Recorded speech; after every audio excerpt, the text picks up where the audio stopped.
सकाम कर्म यानी वह कर्म जो किसी भौतिक फल या लाभ की इच्छा से किया जाता है, अक्सर अस्थायी सुख ही प्रदान करता है और अंततः अधिक दुख का कारण बन सकता है।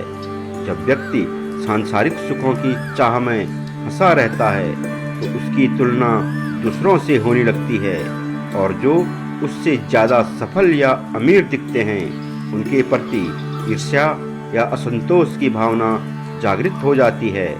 सांसारिक सुख अस्थायी होते हैं और ये कभी पूर्ण तृप्ति नहीं देते। इसलिए जब लोगों को यह एहसास होता है कि सकाम कर्म और भौतिक सुखों से जीवन में स्थायी शांति और संतोष नहीं मिलता, तब वे आध्यात्मिकता की ओर मुड़ते हैं। आध्यात्मिक मार्ग हमें सिखाता है कि असली सुख और शांति हमारे भीतर है और इसे पाने के लिए आत्मज्ञान, निस्वार्थ सेवा और ध्यान की आवश्यकता होती है। दोस्तों, हम अध्याय 2 श्लोक 51 का विश्लेषण करेंगे। एक गहन श्लोक जो त्याग और निस्वार्थता के मार्ग का सार खोलता है। हमारे साथ जुड़ें, जहां हम भगवान कृष्ण की इस प्राचीन शिक्षा का विश्लेषण करेंगे और इनका आधुनिक जीवन में महत्व उजागर करेंगे। जाने कि ये शाश्वत शब्द आपको कैसे आंतरिक शांति और स्पष्टता की ओर मार्गदर्शित कर सकते हैं।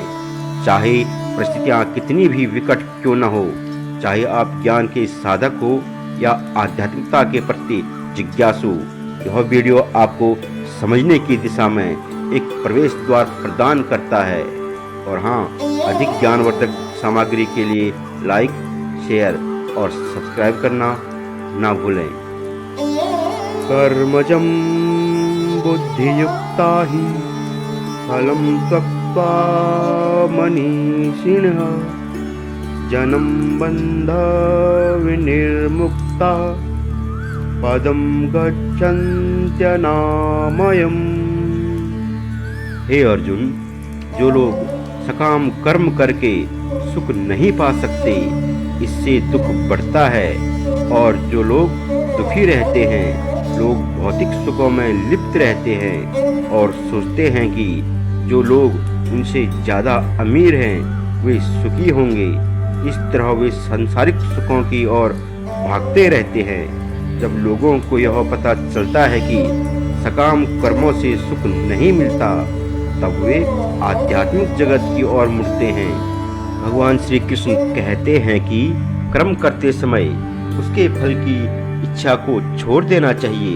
जो व्यक्ति कर्म तो करता है लेकिन उसके फल की इच्छा नहीं करता, वह वास्तव में कर्मयोगी कहलाता है।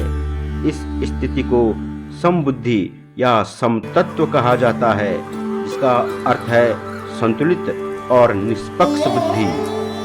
इस प्रकार के कर्म, निष्काम कर्म, व्यक्ति को जीवन और मृत्यु के चक्र से मुक्त कर देते हैं, क्योंकि आसक्ति ही इस चक्र को आगे बढ़ाने का कारण होती है। जब व्यक्ति कर्म के फल की चिंता किए बिना उसे ईश्वरीय या समाज की सेवा के रूप में करता है, तब वह अपने अहंकार से ऊपर उठकर कर्म करता है, जो उसे स्थायी शांति और आनंद की अवस्था की ओर ले जाता है। यह अवस्था सभी दुखों से परे की ओर होती है, क्योंकि दुख का मुख्य कारण हमारे कर्मों के परिणामों की अपेक्षा और उनसे जुड़ी हुई इच्छाएं होती है। जब इन इच्छाओं और अपेक्षाओं को त्याग दिया जाए तो व्यक्ति आत्म साक्षात्कार की ओर अग्रसर होता है और उसे वास्तविक सुख की प्राप्ति होती है।